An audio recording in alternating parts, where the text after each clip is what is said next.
actually get to what Jen has to say by issuing an unreserved apology.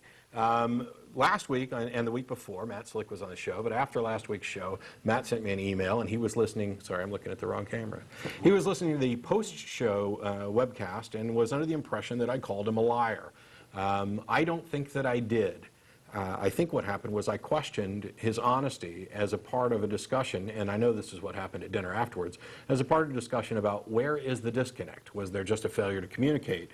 Were we talking past each other on a point? Was I simply wrong? Was I failing to communicate? Or is he being dishonest, as so many apologists before him have been?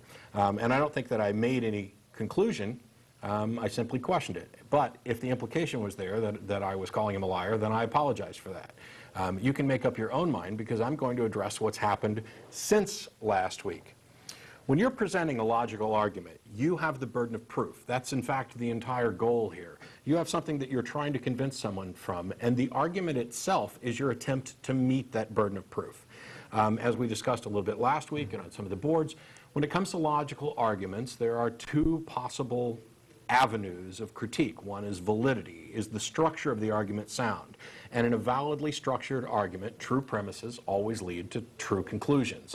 In a logically invalid structure, you can't tell whether the conclusion is true or false because the structure is invalid. True premises might lead to a true conclusion. They might lead to a false one.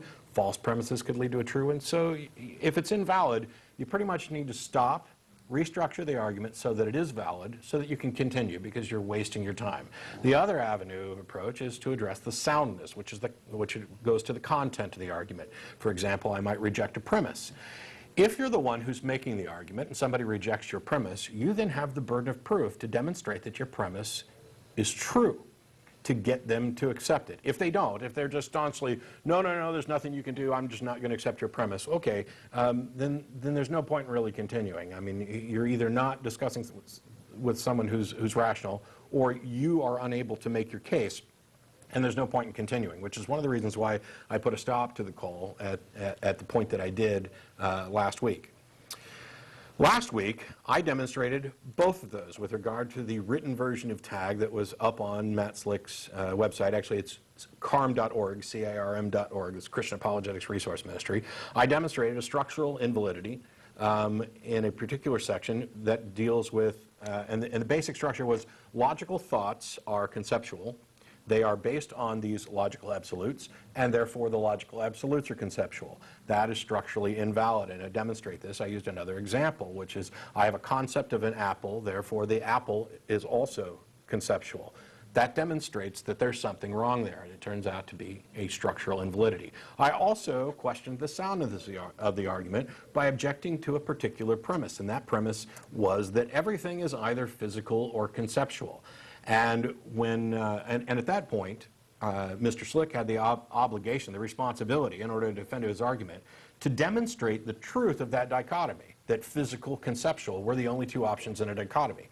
And in a true dichotomy, it needs to be both exhaustive and exclusive. And in that case, it's exclusive but not exhaustive. In other words, a true dichotomy is physical, not physical.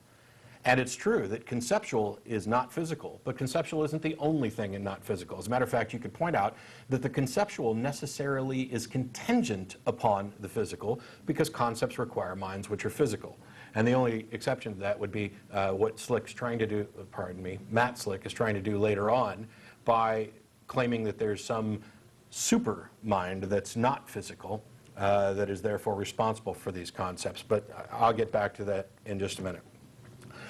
The premise was rejected, and Mr. Slick failed to meet his obligation to demonstrate that it was a true dichotomy. As a matter of fact, his only response was, can you give me another option? It's either physical or conceptual. Can you give me another option?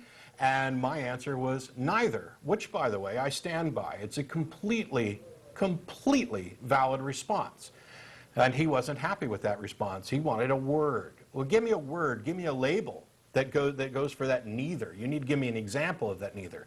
Well, the fact of the matter is that even if there was a word that I was unaware of, neither is still a good response. Even if there is no word, that doesn't mean that his dichotomy stands. As a matter of fact, that's how we got all the words we have. We found something that didn't have a label, and we made up a word for it. That's the way things work. The fact that somebody is unable to come up with a particular word is not a testament to the truth of your bald assertion. And simply restating it over and over again and then claiming that because somebody couldn't give you a third option that you accepted, that therefore your dichotomy is true, is, let's see, what's that? It's an argument from ignorance, it's arrogant, it's silly. I can't even put enough adjectives on that.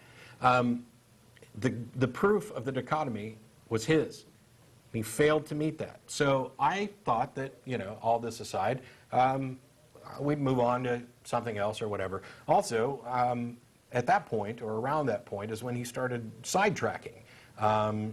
Instead of defending tag, he started, I don't want to say attacking me, but addressing me by saying things like, well, I presume that you're an atheist, so I presume you deny God and that you're a philosophical materialist and a philosophical naturalist.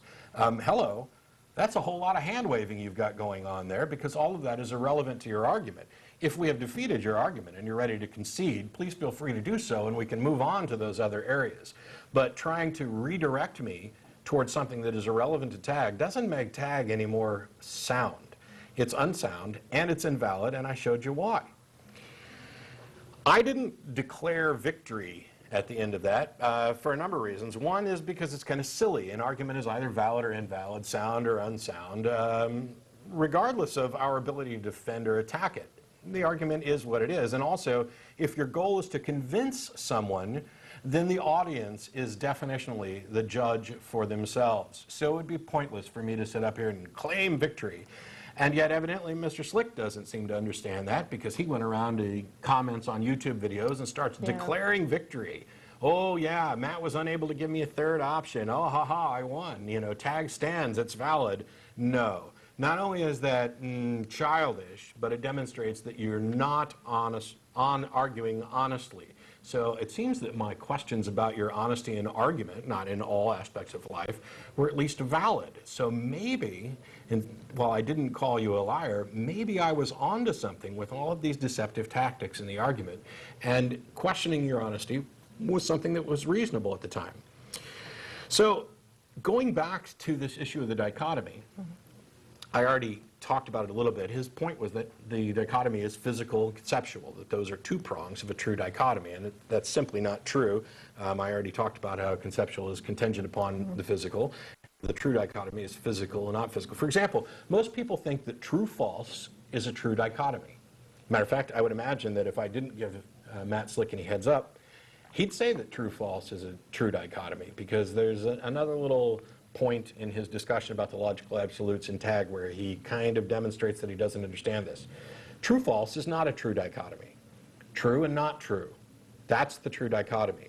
True-false is only a true dichotomy for truth statements, not for statements, which is why something like the liar's paradox, which is this statement is false, is still subject to those logical absolutes that we talked about last week: identity, non-contradiction, excluded middle. And not excluded, as Mr. Slick seems to think.